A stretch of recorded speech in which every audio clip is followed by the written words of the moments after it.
Hey everyone, I finished watching the next Street Shark episode, this time on my new Blu-ray, so that was really cool. Let's see, this episode, Shark Wars, is a good one, but it's really, really stupid. Let's see, there's a lot of continuity problems in this, in every sense. The beginning is kind of interesting, although it's also confusing, but I'll save a lot of my weird complaints about the continuity and weird things for the end. It starts off with Dr. Paradigm is working on something, and he's visited by his future self from, Shark to the Future? I don't know, the one where, the sharks go to the future and they meet a future version of Paradigm. That Paradigm comes back in time and helps present Paradigm to, finish this new Gene Slam formula that he's been working on. Oh, and also Future Paradigm apparently is called Techno-Paranoid. Okay, like, was that a thing in the previous episode he was in? Did they call him Techno-Paranoid? Whatever. Anyway, he brings with him a bunch of Meko sharks, and I will mention a few weird things throughout this, because it's too hard not to bring them up. Future Paradigm, Techno-Paranoid, whatever, brings Meko sharks with him from the future, and normal Paradigm sees them, and he's like, Meko sharks, and I've only just begun to imagine them. And I was thinking, wait a minute, you made a robot shark? It was basically the predecessor of these. I've only just begun to... You built, like, the prototype, the basis for what these things are. Did he just forget that? I don't know, whatever, back to the thing. Yeah, at the Shark's base, I have no idea if they call it Shark HQ or Shark Central, because they don't say it anymore. They just kind of hang out there, and they don't say what it's called anymore. They get this video email, that's what they say, video email, from their father.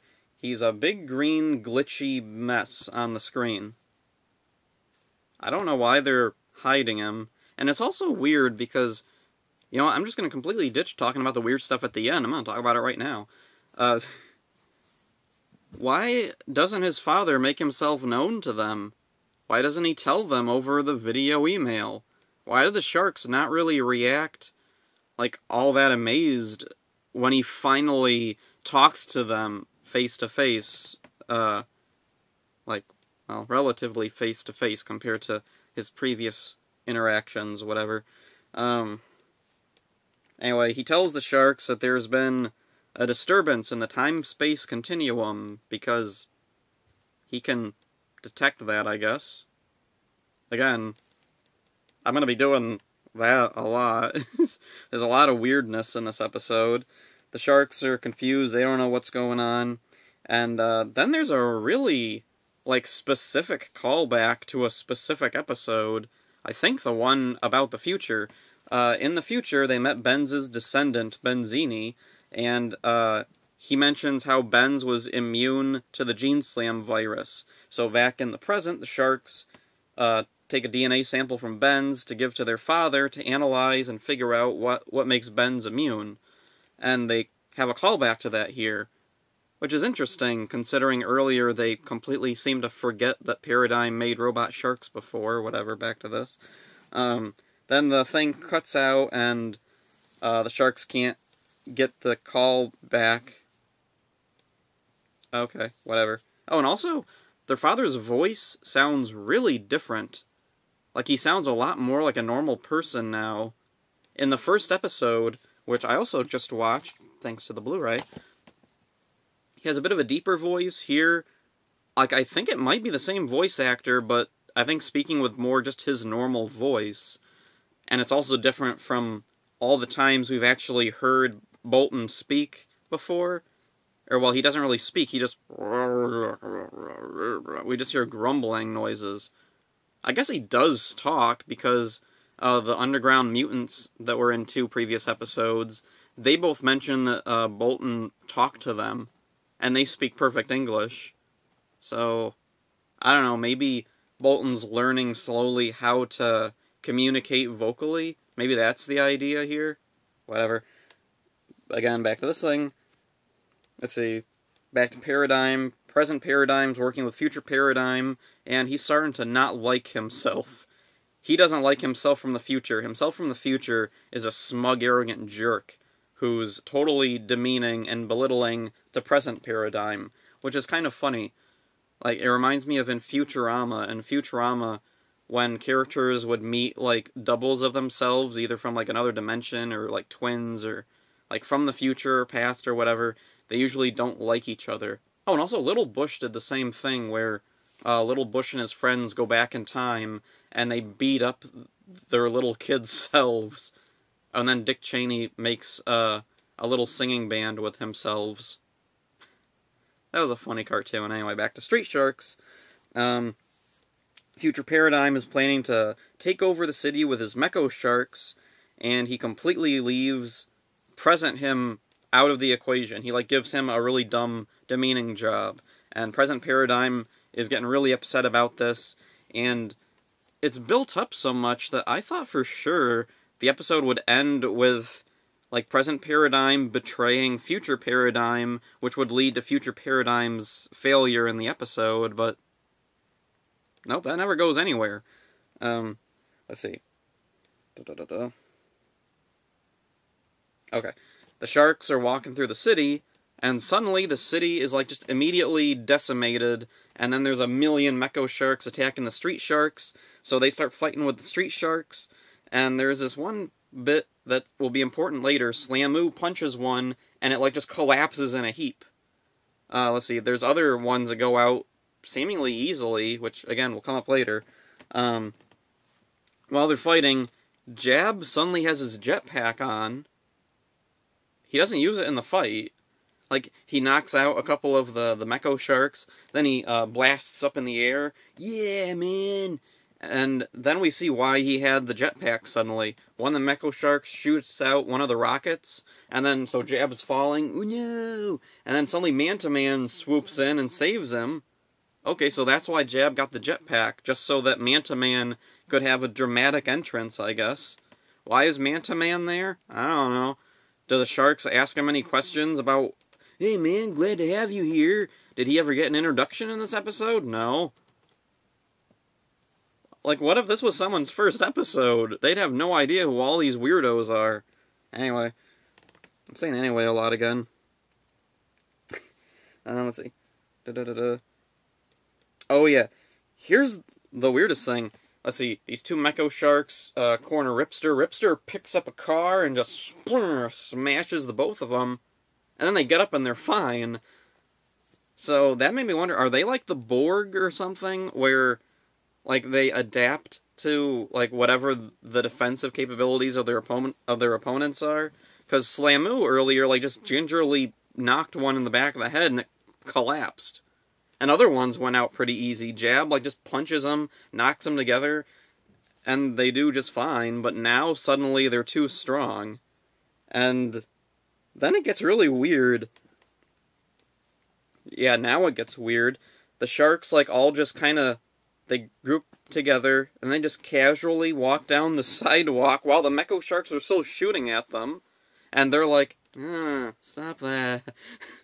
It just looks like they're annoyed by it. Like, they just found out these things have, like, multiplied in strength and invulnerability, and they're all just, whatever, casually walk down the sidewalk while they're still shooting at us. What the... And then there's a weird thing. The camera, like, pans around the city, and everything's just completely destroyed. Buildings are, like, covered in dirt. The road's all smashed up. The sky is orange and all smoky. How long were the Mecho Sharks around the city for? Because in the context of the episode, it looks like the Sharks leave their base. So the Mecho Sharks were around for, like, what, 20 minutes, and they've already done this much damage? And the city's, like, completely deserted. I don't know what's going on. I'm wondering if maybe any of the fight scenes were recycled from that episode where they were in the future fighting the Mecho Sharks, because in that one, the city actually was deserted and crumbling to pieces. Because it had been years and years. Here, though, it's been, what, 20 minutes or something? So, Oh yeah, Then they get surrounded by a bunch of Meko Sharks, and suddenly El Sordo is there from a few episodes ago. Like, first Man-to-Man is there, like, just out of nowhere, and now El Sordo is there. And it's not an animation error, they didn't just accidentally add him in. When one of the sharks looks around, he sees all the Meko Sharks, and he says, "Oh man, it's 1,000,000 to 6. Okay, 1, 2, 3, 4 sharks, plus Man-to-Man and El Sordo, yep, that's 6. So, it was intentional. Unless this line was added in later when they realized, oh, they tossed in El Sordo for no reason. And it's weird, because El Sordo will just be there and then disappear. Same with Man-to-Man, they're there, they disappear. It's not consistent at all. And, anyway, Ripster gets the idea that if they can capture one of the Meko Sharks, they can take it to Ben's, and Ben's can figure out an easy way to take them out.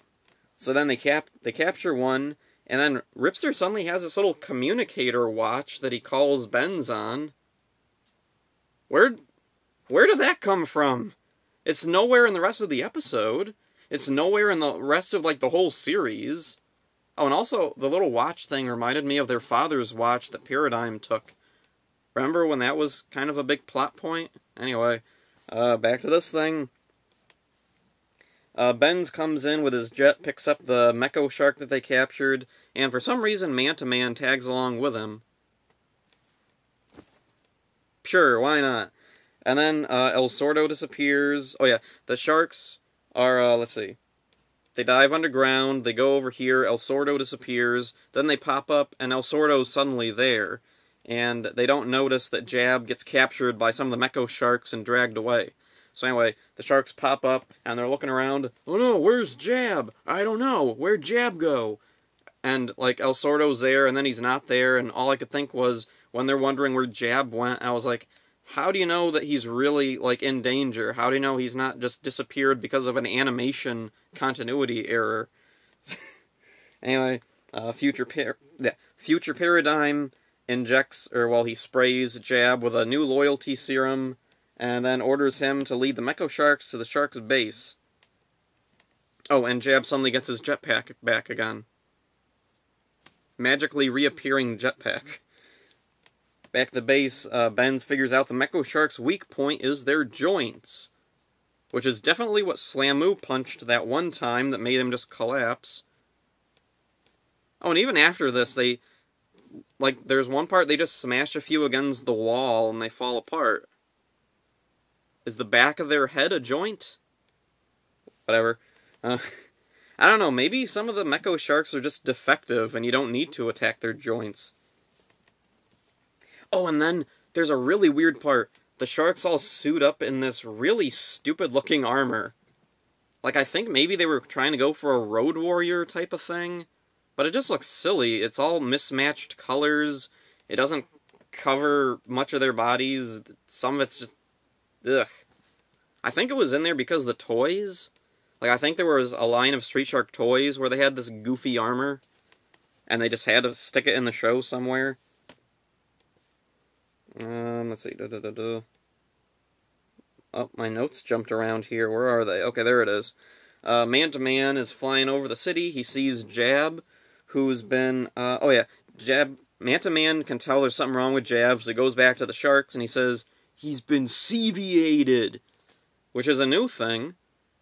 Like, I thought he was brainwashed, which, according to this show's terminology, is gene-washed. So now it's seviated? How many new words are they going to throw at us now? Whatever. Oh yeah, the scenes with Man-to-Man are interesting because they keep miscoloring him. Let's see. He's mostly blue. Then his, the wing arm flap things, they're white. Around his mouth is white. Then, his chest and stomach are white. But for some reason in this episode, it keeps alternating between his stomach and chest being white to being blue like the rest of his body. I don't know why that keeps happening. Every other scene it happens, he switches back and forth so much. It's really bizarre. So then, oh yeah, Benz finds out from one of the Meko Shark's memory banks that Paradigm plans to release an airborne virus later that day. And he jumps to the, fortunately, correct assumption that the new virus was used on Jab. So he tells the sharks that if they can get a DNA sample from him, they can send it to Dr. Bolton, and Bolton can develop an antidote. That's a lot of stuff going on. So anyway, the sharks go to save Jab. They fight the Mecho Sharks.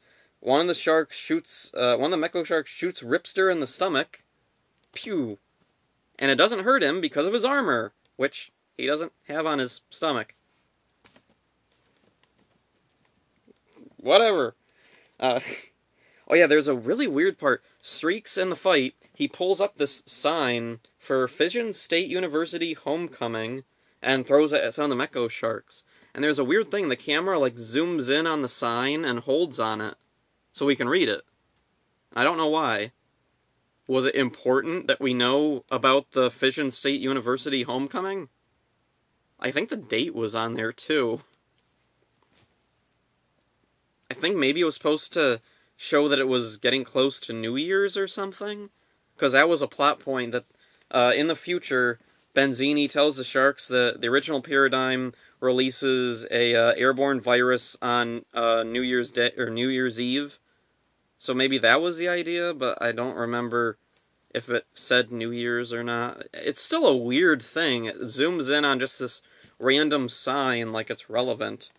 So, anyway. Oh yeah, and then there's a funny bit. If you pause, you can see Slamoo's new weapon. He throws a football at one of the Mecho Sharks, and you'd think it was like a bomb shaped like a football, but it isn't. It's just a normal football from all they show of it. So yeah, Slamoo just takes a football along to chuck at one of the Mecho Sharks. Whatever. See, Streaks gets a DNA sample from Jab, and Man-to-Man shows up to take it to Benz. El Sordo is back, and he gets like a line and like a couple of action scenes, which is cool. Would have been cooler if him and Man-to-Man had like an introduction at the beginning. This episode feels like it might have been a two-parter originally, because there's so much stuff that isn't explained very well, and it's such a rushed pace. So then, at the base, Man-to-Man helps out Benz, then he returns to the fight, and then we get a music video. I hate the music videos. This one starts off really weird.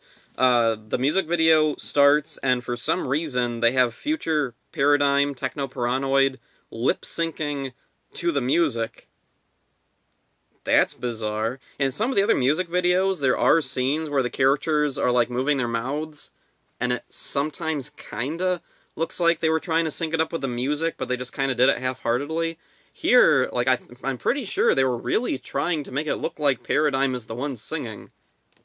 Which is interesting, because in the Italian version of Street Sharks, the theme song actually does sound like Paradigm is the one singing it. Whatever. Back to this thing.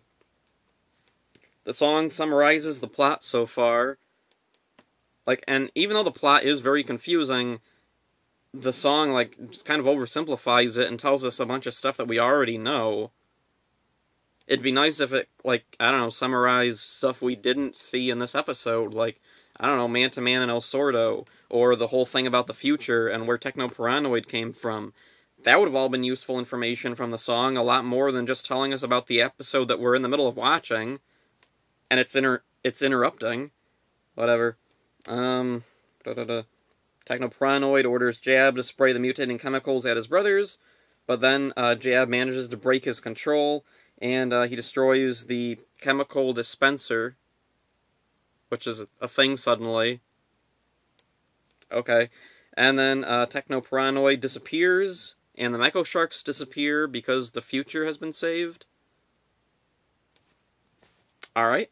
And then the Sharks are at their base, celebrating with El Sordo and Man-to-Man, and they all have dumb little party hats, which is a pretty funny little image. So anyway, it's this is a really super flawed, but pretty enjoyable episode. Like, it's extremely dumb fun. Like, I think this episode is what most, like, people think when they think of Street Sharks and, like, 90s cartoons in general.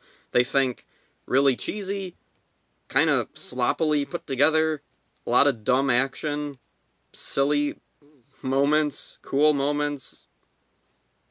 Yeah, that's Street Sharks. So yeah, it's not the best of Street Sharks, definitely.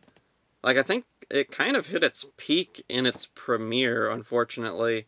Like, after the premiere episodes, the show kind of just got goofier, and now it's reached this point. I wouldn't mind if it stayed where it is now, because it's still an enjoyably dumb show. One of the things about this episode that kind of disappointed me was Technoparanoid. In the previous episode where he was featured, we see that he's permanently in his, like, piranha mode. Like, he has the big teeth, but his voice, I'm trying to remember, what was up with his, did he have, like, his normal voice or his piranha voice? I don't remember. But anyway, it made me think about how weird it is that it's been quite a while since we've seen Paradigm transform into Paranoid. Like, it's been quite a few episodes, and now we have this version of Paranoid who's supposed to be, like, permanently stuck in that form, but he isn't at all. And it made me wonder if someone behind the show was trying to limit the number of appearances Paranoid, like, Piranha Mode Paradigm would make. I don't know why they would. I can't think of any reason why.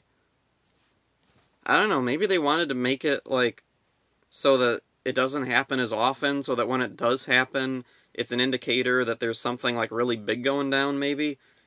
Who knows? The other thing, present Paradigm and future Paradigm had this conflict where they didn't like each other, and I thought for sure that present Paradigm was going to betray future Paradigm, but then that never went anywhere.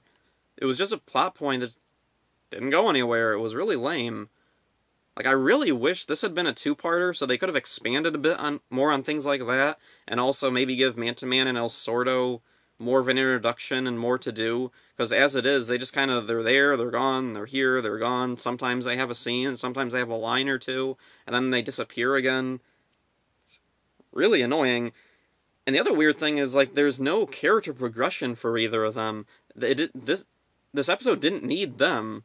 You could cut them out entirely and nothing would change. Like, the sharks could do everything that they were doing, except fly, but even then, that wasn't necessary. You could have just had the sharks, like, peek outside and accomplish the same things that Mantaman was accomplishing. Or you could have had Rocks and Moby Lick in their place, and they would have made just as much sense. All I can guess is it's El Sordo and Mantaman, because, I don't know, maybe the toy company had just put out their toys or something, and they were pushing for them to be featured in the show more. So they were like, put them in the show, we don't care where, we don't care how, just stick them in wherever. And the show staff was like, okay. One of the things that kind of disappointed me, Mantaman's character, I don't know, they kind of dropped it for this episode. In the previous episode, there was this whole thing about him being confused and dealing with, like, I don't know what my role in life is anymore. Do I belong with people? Should I work with mutants? I don't know what to do. So then he goes and hangs upside down in a cave with bats for some reason. Even though he doesn't like bats. Whatever. Dumb fun episode. I like it. It's a really stupid episode, though, so I don't know, don't watch it and expect to keep your brain cells intact. So that's it for this one. See ya.